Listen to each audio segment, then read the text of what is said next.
Halo, Assalamualaikum warahmatullahi wabarakatuh. Kami dari kelompok 5 dengan beranggota 4 orang. Yang pertama yaitu saya sendiri, nama saya Arfida Diana Ulfa, NIM 2020 A1H156P. Yang kedua, Deviatul. Yang ketiga, M. Fikrin. Dan yang keempat, Nandi Ramadanti.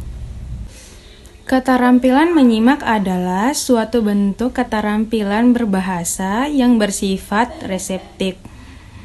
Keterampilan menyimak baru diakui sebagai komponen utama dalam pembelajaran bahasa pada tahun 1970 yang ditandai munculnya teori total fisikal.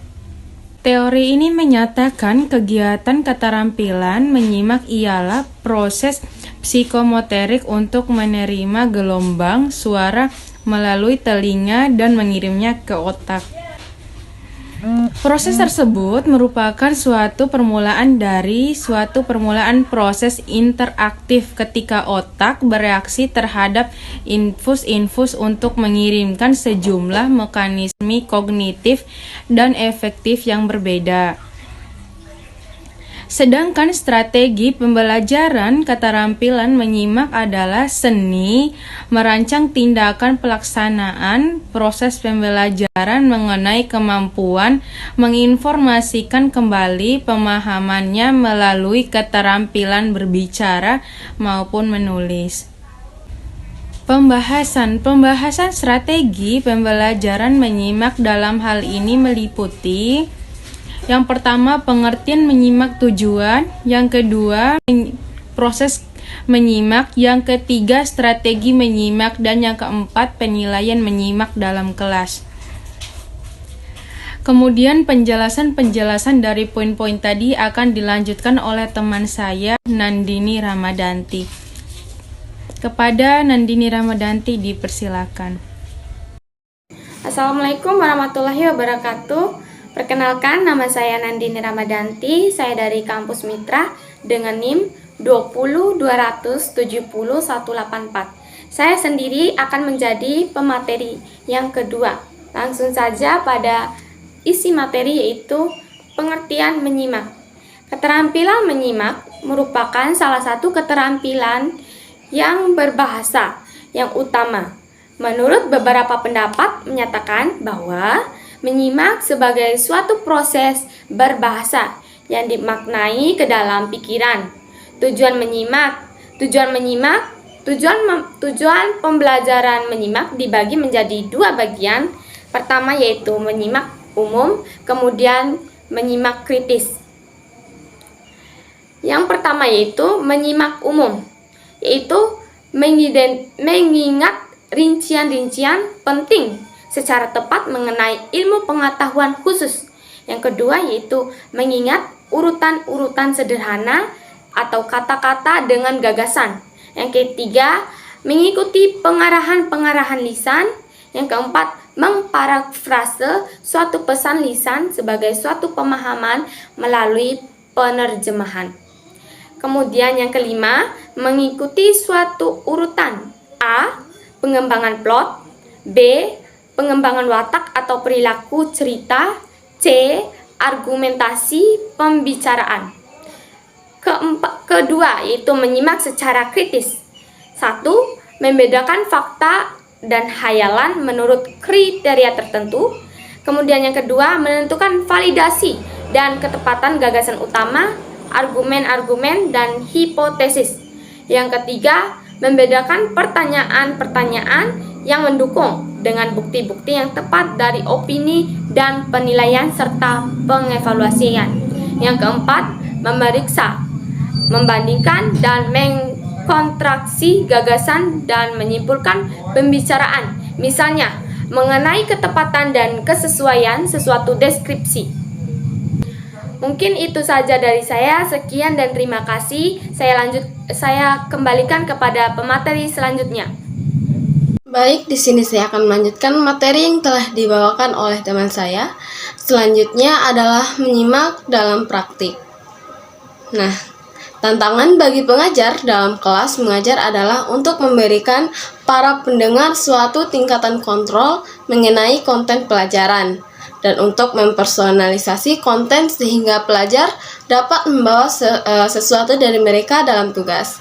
Suatu dimensi yang berpusat pada pelajar di kelas menyimak dalam satu atau dua cara. Pertama, tugas dapat direncanakan di mana aksi kelas berpusat pada pelajar, bukan pada guru. Dalam tugas mengeksploitasi ide ini, para murid dengan aktif terlibat dalam menstruktur dan merestruktur pemahaman mereka dalam bahasa dan membangun skill mereka dalam menggunakan bahasa.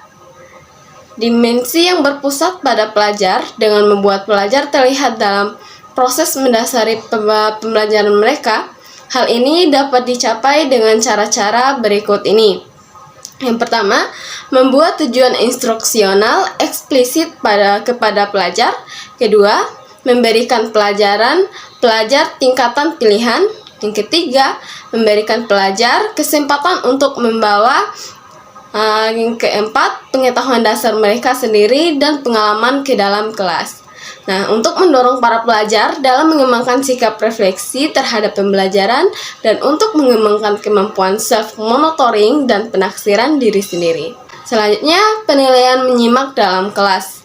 Setiap pelajaran di kelas menyangkut masalah penilaian, apakah berbentuk informal, spontan, dan berdasarkan intuisi guru dan umpan balik, atau dalam persiapan formal tes berskor. Untuk menarik perhatian terhadap peran penting yang harus ditanggung oleh para guru, saya mengusulkan pada bagian ini dan 3 seterusnya dari 4 skill beberapa prinsip dan pedoman untuk menilai skill tersebut dalam kelas.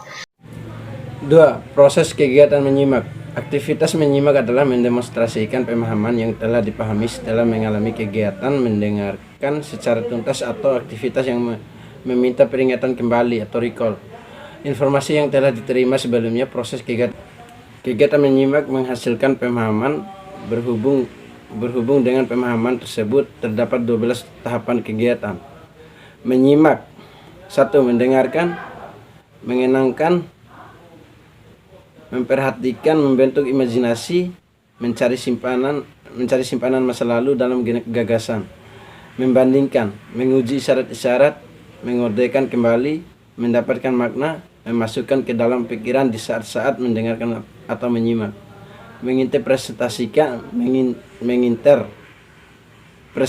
sesuatu disimak, menirukan dalam pikiran. F. Strategi pembelajaran menyimak. Pertama, berpendapat bahwa untuk membangkang pendekatan yang tepat dalam kemampuan mengajar bahasa, pertama penting dan perlu untuk mengerti dasar mendengarkan. 1. Menyimak dalam pengajaran bahasa. David Nunan, bagaimanapun menyimak menjadi tren. Pada tahun 1960 tekanan pada kemampuan bahasa oral dan menjadi tren kembali pada tahun 1980 ketika ide-ide Krashen 1982 yang diperkuat oleh total Typical Responses James Asher tentang metodologi penggambaran makna dan berdasarkan kepercayaan bahwa bahasa kedua paling efektif diajarkan pada tingkat awal apabila pelajar terlibat dalam pembelajaran. Hal tersebut diakui bahwa pembicaraan bahasa pokok memerlukan instruksi dalam bagaimana cara bahasa dan menulis, tetapi dalam bagaimana cara mendengar dan berbicara, karena kemampuan-kemampuan ini secara otomatis diwariskan kepada mereka sebagai native speaker. Proses mendengar dasar. Mendengar adalah mengasumsikan kepentingan yang jauh lebih baik. Dalam kelas-kelas bahasa asing, inilah beberapa alasan pembutuhan dalam popularitas. Penambahan bahasa kedua telah memberikan dorongan yang besar terhadap menyimak. Mendengarkan pada tingkat yang benar pembelajaran yang mudah sekalipun tidak dapat dimulai. Menyimak adalah pokok dari berbicara.